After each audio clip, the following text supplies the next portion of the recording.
IVF stands for in vitro fertilization. And in medicine or in science, whenever we say in vitro, it actually means that it's happening inside the laboratory.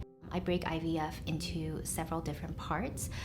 So basically part one is making the most of the eggs that a woman provides every month. What we do is we stimulate the ovaries using the same type of hormone that your brain produces.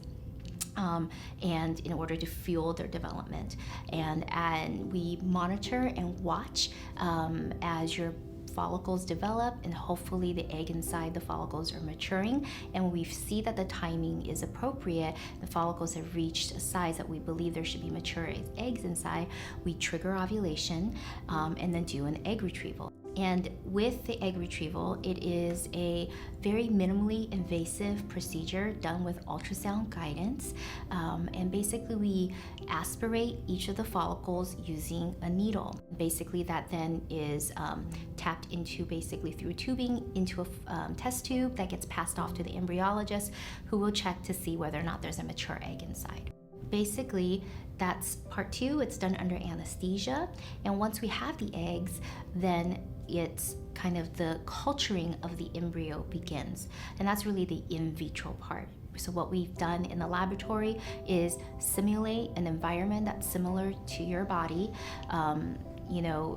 and allow the embryos the kind of the best environment to develop in. We want to mimic everything as close to nature as possible. And then the last part of IVF is really then transferring the embryos back into the body. And so with that, with frozen embryos, we do have to prepare the uterine environment, again, to mimic the right time in the menstrual cycle when the uterus will be open for implantation and the uterus will be in a receptive state. So we help mimic that through giving patients, estrogen, progesterone. Everything is timed very specifically, and then we perform the embryo transfer, and that's actually a very quick procedure as well. Don't need anesthesia. For the egg retrieval, we do use anesthesia. But for the embryo transfer, it takes about 5 minutes. We use a small catheter inserted into the uterus under ultrasound guidance, and then release the embryo gently into that warm, safe space, hopefully, that we've created. And then we have to wait to see over about 10 to 12 days is usually the next time that we're going to check to see if implantation happened by checking an HCG level.